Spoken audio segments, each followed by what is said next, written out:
नमस्कार साथियों, वंदना अकेडमी में एक बार आपका फिर से स्वागत है। मैं वंदना मुदगल। तो कैसे हैं आप सब लोग और कैसी आपकी तैयारी चल रही है? आप हमारे साथ हिंदी की स्टडी के लिए हमारे चैनल पर जुड़ सकते हैं। चैनल को सब्सक्राइब अवश्य कर लें, क्योंकि डेली शाम को आपको हिंदी की वीडियो मिलती है और मैं 6 से 8 के बीच में अपनी वीडियो अपलोड करती हूँ। हिंदी की क्लास और सीटेट की क्लासें भी आपको डेली चैनल पर मिल ही रही हैं।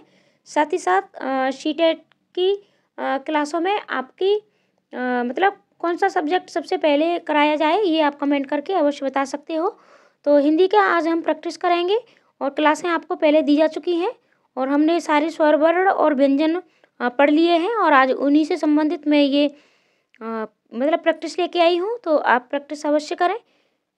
और ये जो प्रश्न मैंने लिए हैं ये सभी आपके एग्जामों में पूछे गए हैं, यानी ये प्रीवियस ईयर्स में पूछे गए सारे प्रश्न हैं। तो चलो शुरुआत करते हैं। हिंदी भाषा में वे दुनिया कौन सी हैं जो स्वतंत्र रूप से बोली या लिखी जाती हैं? तो जो स्वतंत्र रूप से बोली या लिखी जाती हैं, क्या ये व्यंजन है? व्यंजनों को हमें लिखने के लिए स्वरों की ज़रूरत होती है। तो ये हमारा राइट आंसर नहीं होगा। वर्ड भी नहीं है, अक्षर भी नहीं है, क्योंकि आपका राइट आंसर है नंबर 1 स्वर। स्वर जो होते हैं तो ये अपने आप से लिखे और बोले जाते हैं स्वतंत्र रूप से। इन्हें किसी की भी ज़रूरत नहीं होती है। स्वयं राजन्ते इति स्वरा, यानी जो स्वयं अपने आप में स्वतंत्र रूप से लिखे या बोले जाते हैं वे हमारे स्वर होते हैं। अगला प्रश्न है, हिंदी वर्णमाला में स्वरों की कुल कितनी संख्या है? आपको स्वरों की संख्या बतानी है। तो स्वरों की संख्या हमारी 13 है, 11, 12 है, 11 है या 10 है। तो इसमें राइट आंसर आपका हो जाएगा नंबर बी 11, यानी स्वरों की संख्या हमारी 11 है और 2 हमारे अयोगवाह होते हैं। ठीक है, अयोगवाह में हमारे ये वाले वर्ण आते हैं।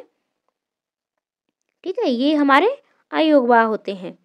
अगला प्रश्न है, निम्नलिखित में से कौन स्वर नहीं है? आपको इनमें से एक स्वर नहीं है। इसी तरीके से प्रश्न आपके पूछे जाते हैं अ, ए, उ और ण। तो राइट आंसर आपका हो जाएगा नंबर डी, ये आपका स्वर वर्ण नहीं है। और स्वर वर्ण आपके कौन कौन से हैं, व्यंजन कौन कौन से हैं, व्यंजनों को कितने भागों में बांटा है, स्वरों के कितने भेद हैं और स्वरों का उच्चारण स्थान, व्यंजनों का उच्चारण स्थान, इस सब पर वीडियो आपको मिल चुकी हैं। तो उन्हें भी आप अवश्य देखें और प्रैक्टिस भी करते रहें।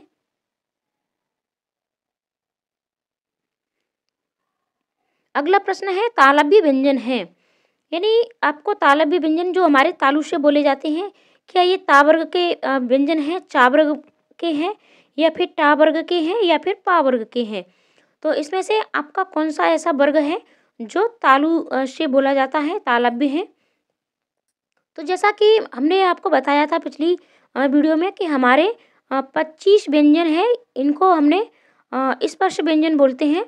ठीक है, स्पर्श व्यंजनों की श्रेणी में आते हैं और ये स्पर्श श्रेणी में जो हमारे ये व्यंजन आते हैं, ठीक है, और इनको हमने 5 वर्गों में बांटा है। जैसे हमारा है सबसे पहला का वर्ग, चा वर्ग, फिर है आपका टा वर्ग और ता वर्ग और फिर पा वर्ग। का वर्ग हमारा किस में आता है? ये हमारा कंठ में आता है और चा वर्ग ये हमारा तालु में आता है और इस सब पर आपको डिटेल में वीडियो मिल चुकी है, तो आप उसे अवश्य देखें। तो राइट आंसर आपका क्या हो जाएगा? राइट आंसर आपका हो जाएगा नंबर बी, चा वर्ग। ठीक है, ये जो वर्ण हैं हमारे, ये हमारे तालव्य हैं। अगला प्रश्न है, निम्नलिखित में से कौन एक संयुक्त व्यंजन नहीं है? आपको एक संयुक्त व्यंजन देखना है। तो संयुक्त व्यंजनों में हमारे कौन कौन से व्यंजन है? हमारा है छ, त्र, ज्ञ और श्र, ये वाला श्र आता है। तो राइट आंसर आपका हो जाएगा ये वाला अक्षर आपका मतलब संयुक्त व्यंजन नहीं है, आपसे नहीं पूछा है। अगला प्रश्न है, य, र, ल, व किस वर्ग के व्यंजन है?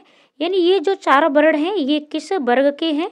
तो क्या ये तालव्य है, क्या ये ऊष्म है, अंतस्थ है या ओष्ठ है?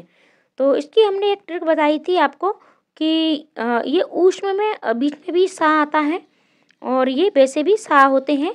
ठीक है सारे। तो ये हमारे यर अलावा किस में आएंगे? ये इसका राइट आंसर आपका हो जाएगा अंतस्थ। अगला प्रश्न है, ऊष्म वर्ण है। अब आपको ऊष्म वर्ण भी बताने हैं और इससे हमारा प्रश्न भी बन गया। तो राइट आंसर आपका हो जाएगा नंबर बी। ई का उच्चारण स्थान क्या है? आपको ई का उच्चारण स्थान बताना है और इसकी हमने एक ट्रिक बताई थी कि आपके जो मूल स्वर होते हैं या इन्हें ही हम जड़ स्वर भी कहते हैं, ह्रस्व स्वर भी होते हैं, और ये 4 होते हैं हमारे अ, ई, उ और री। और इनका मैंने उच्चारण स्थान ट्रिक बताई थी। आ कंठ से, ई तालु से, उ ओष्ठ से और री मूर्धा हो गए, यानी री हमारा मूर्धा से बोला जाता है। तो ये हमने ट्रिक बताई थी। तो आ कंठ से, ई तालु से, तो इसका राइट आंसर क्या हो जाएगा? Number B. अगला प्रश्न देखते हैं। हिंदी वर्णमाला में कुल कितने वर्ण हैं? तो हिंदी वर्णमाला में आपको कुल वर्णों की संख्या बतानी है। क्या ये 55 है, 52 है, 44 है, 33 है? तो इस पर आपको वीडियो मिल ही चुकी है कि कुल वर्णों की संख्या कितनी है। 52 है। इसमें आपके 25 स्पर्श हैं, 4 अंतस्थ हैं, 4 आपके ऊष्म व्यंजन हैं और 4 आपके संयुक्त व्यंजन हैं, 11 आपके स्वर हैं, 2 आपके द्विगुण हैं। ठीक है, इस तरीके से। तो राइट आंसर आपका हो गया बी। अगला प्रश्न है, स्पर्श व्यंजनों की संख्या कितनी है? तो स्पर्श व्यंजनों की संख्या है आपकी 25 और इनको 5 वर्गों में बांटा गया है। प्रत्येक वर्ग में 5-5 अक्षर होते हैं। का उच्चारण स्थान क्या है? तो अभी स्पर्श व्यंजनों के बारे में बताया था कि इनको 5 वर्गों में बांटा गया है। तो का वर्ग में हमारे जो भी वर्ण आते हैं, जो भी अक्षर आते हैं, इनको उच्चारण स्थान क्या है? कंठ है।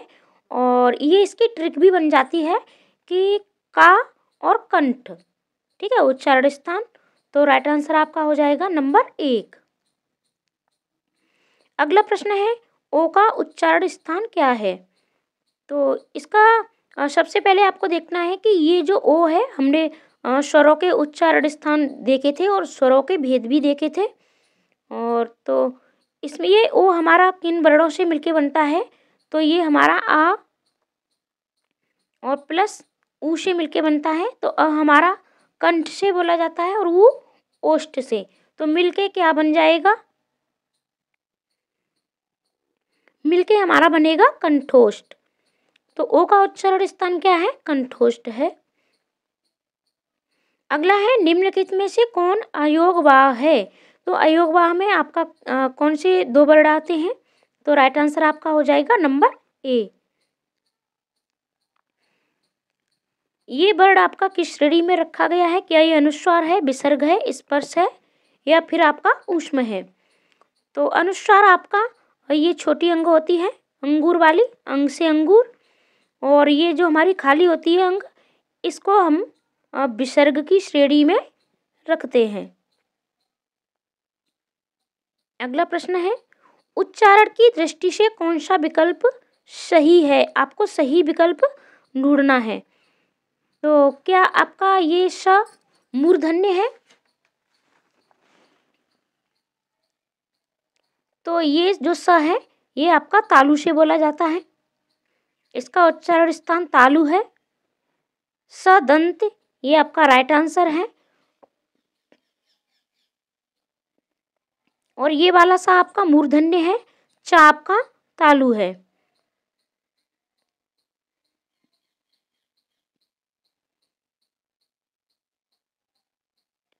तो ये कुछ प्रश्न थे। 15 प्रश्नों को आज हमने लिया है आपकी प्रैक्टिस के लिए। डेली आपको इसी तरीके से वीडियो भी मिलती रहेंगी डिटेल में, और साथ ही साथ आपको प्रैक्टिस सेट भी लगाए जाते रहेंगे।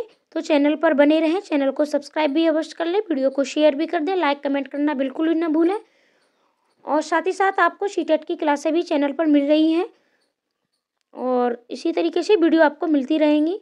पूरी वीडियो देखने के लिए आपका बहुत बहुत धन्यवाद।